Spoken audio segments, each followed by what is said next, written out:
Nalazimo se u Menda dečjoj radnji gde ćemo pričati o novom modelu KAM prenosivog kreveca. Šta možete da nam kažete o ovom KAM prenosivom krevecu?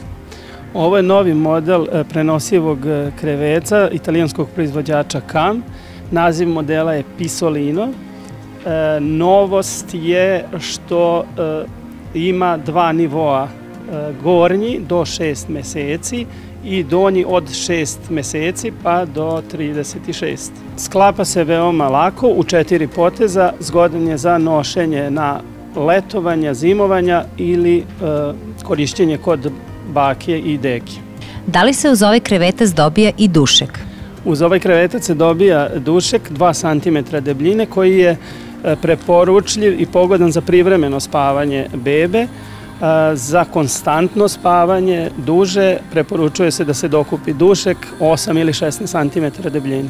Šta nam možete reći o bezbednosti, funkcionalnosti i sklopivosti ovog kreveca?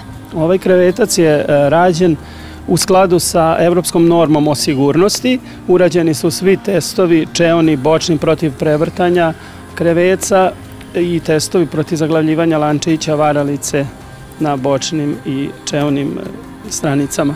Krevetac je funkcionalan, sklapa se na mali prostor, ima svoju torbu putnu, dimenzije sklopivog kreveca su 24 x 31 i 75 visina.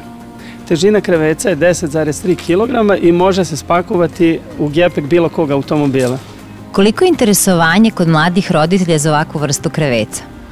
Interesovanje je veliko, naročito tokom godišnjih odmora, a tome doprinosi i činjenica da je proizvođač KAM koji je dugi niz godina na našem tržištu i garantuje odličan kvalitet proizvoda.